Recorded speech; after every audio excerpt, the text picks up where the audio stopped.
통일교 한학자 총재가 간밤에 구속됐습니다. 불법 정치자금 제공과 청탁, 업무상 횡령, 증거인멸 교사 등 굵직한 혐의들이 함께 적용된 결과입니다. 법원은 증거인멸 우려가 있다라며 구속영장을 발부했는데요. 사실 한학자 총재는 그동안 3차례나 수사기관의 출석 요구를 거부하다 공범으로 지목된 권성동 의원이 구속되니까 그제서야 모습을 드러냈습니다. 이 모든 과정이 이미 많은 국민들의 의혹과 분노를 자극했는데요.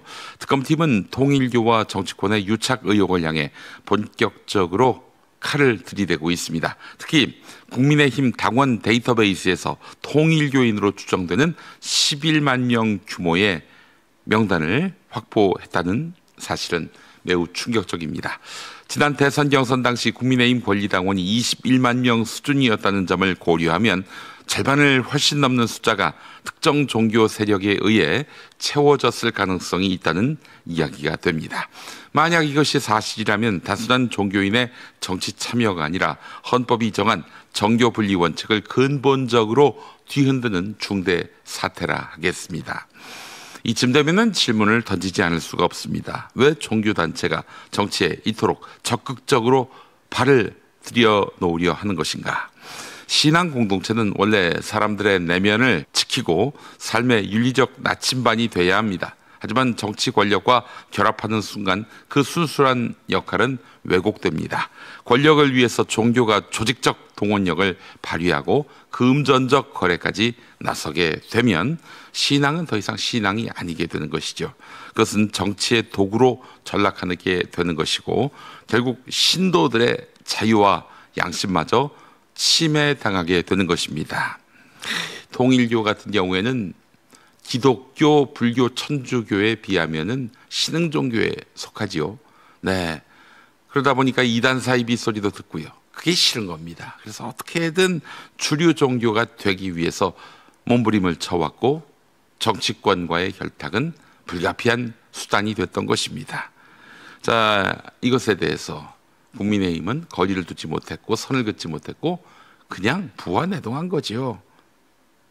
한학자 총재의 구속 사건은 결코 개인적 일탈로 치부할 수가 없습니다. 이미 통일교는 국가 운영 자체가 교단의 이념에 따라 움직여야 한다는 소위 정교 일치 사상을 실현하려고 정치권에 접근했다는 의혹을 받고 있습니다. 정교 일치 사상, 정교 분리가 대한민국의 헌법적 원칙인데 말하자면 반헌법적 종교다 이렇게 봐야 될 것입니다.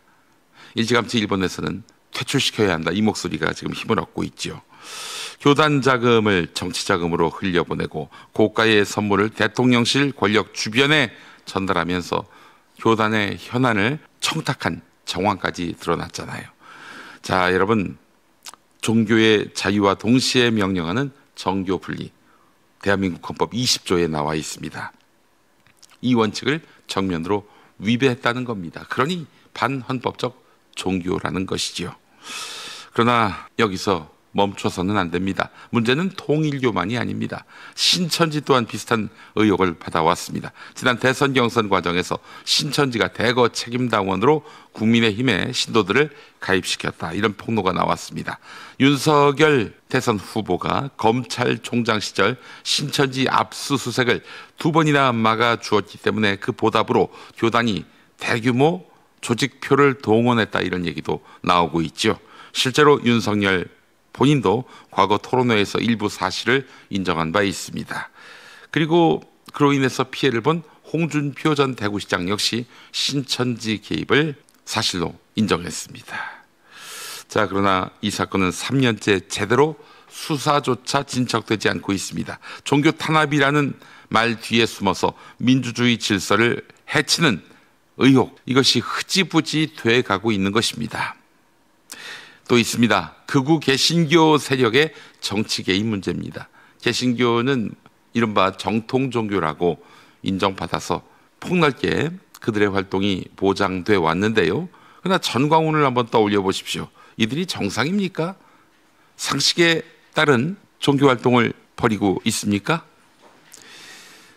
전광훈은 이미 특정 정당을 노골적으로 지지하다 못해 아예 당을 만들었어요. 각종 종교 집회를 통해서 정치적 메시지를 쏟아내고 있습니다.